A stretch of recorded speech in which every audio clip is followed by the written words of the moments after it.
Okay, we're back with Svali. If we have some time in the next half hour, I may take a call or two. 800-259-9231. That's 800-259-9231. And I know, Svali, I want to thank you for submitting to these interviews. On my website, I have a four-part series, the last part appearing tomorrow, regarding the Illuminati. Much of it centered on you.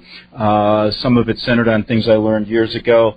All of it talking about this devastating, this crazy plan to really destroy our country. We're seeing it play out right now. And I want to thank you. I guess this final curtain on your public chapter of this part of your life is coming to a close. I know after this interview you don't want to grant anymore, and I can understand it's difficult, dangerous. And I know you didn't sleep last night thinking about it. I know they don't want you talking about this. About how many people in our country are involved in this group? My estimate, based on what I saw, was roughly about 1% were Illuminists. And that's a good amount. I mean, when you think about it, if they're organized. Now, tell me in your what you heard in your life from your perspective, being inside in this group, what their plans were, when there's what the time frame is as far as when. They are planning to pull the curtain down on America, the military state, the rest of the things that we talk about daily. Go ahead. Well, I was told that my children's generation would see the unveiling of it. I was told that I would be alive during it, but it would be when they come into their prime. So I was told that roughly within the next 50 years that this would happen. Actually, in the next 45 years or less. Their goal is to dominate the world. I mean, and when you think about it, this is being done through financial means, to controlling finances, the media, government, and education. Those were the four primary areas that they sought to control. And right, and I guess I can ask you. It isn't most of these people that are in our government right now, along with some of our high-powered media people, are all involved in the same plan, aren't they? Yeah, to varying degrees, yeah. And you know something, you talked about this about the financial collapse they had planned, and I know that you'd mentioned it, and you said it would make the Great Depression look like a Sunday picnic. Yeah. Tell us about what you heard about that. Well, it's just in leadership they would talk about that. I mean, it's all been planned out, and they would be manipulating the world finances to create, not just in the U.S., but, I mean, mainly, first it would start in the U.S., but then it would become a worldwide depression, an economic collapse that was meant to create a great deal of chaos, confusion, and fear, because their philosophy is that out of chaos comes order. That's chaos order.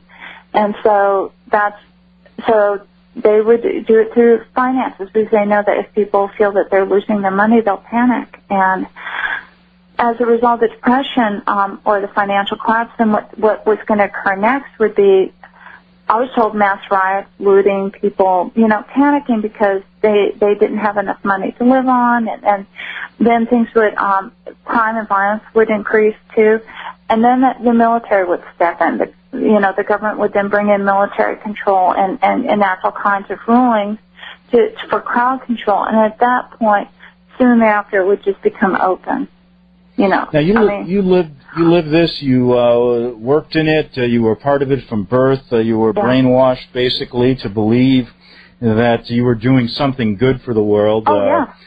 And what did they feel about people like me, from middle class background, many millions of people just like me? How did they view the masses? How did you talk about them? Well, they view the masses as sheep. The Illuminati believe that they are in the intelligentsia of the world. In fact, they very much follow Plato's philosophy, in which the ruling class rules because they're in the intelligent, and those who need leadership, they used to call them sheep.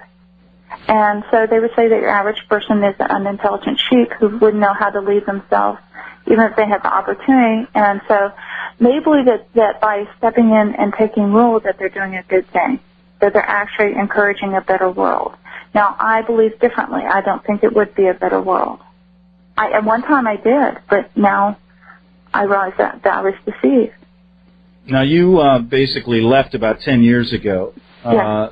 you just couldn't take it anymore. Tell us what went through your mind, how you finally left, and how you were threatened, perhaps almost killed by them, but survived and now living a completely different life. Yeah, well, I couldn't take it anymore because these people, the higher up you go in the group, the less pleasant the people are, in my opinion.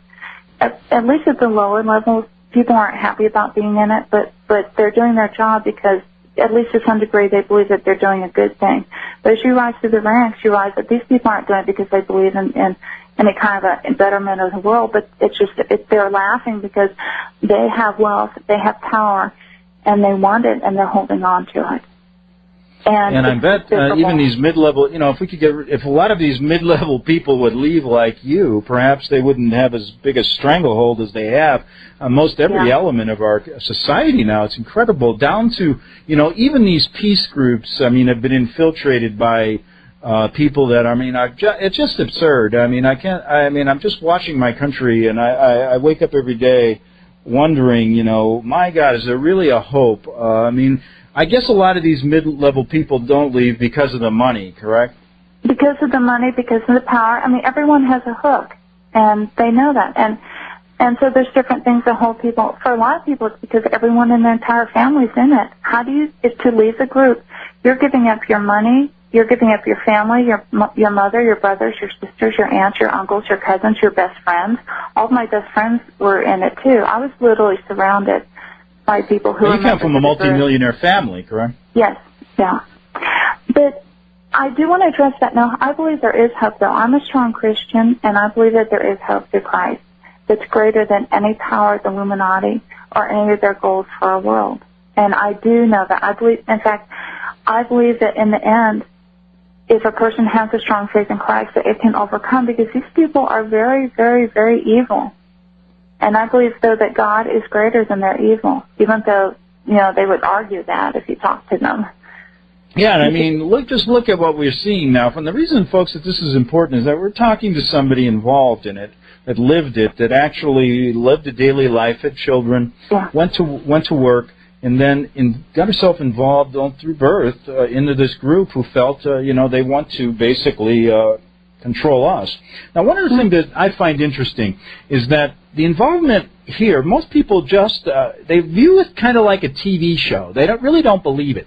They do believe it, but when it confronts them basically, when you look them in the eye, that really changes the whole thing. And what I mean changes it, it brings it to reality. And the reality is, folks, we need to have people come like you talk about it so that we can deal with the problem. We have to change the mindset of Americans. They are too naive.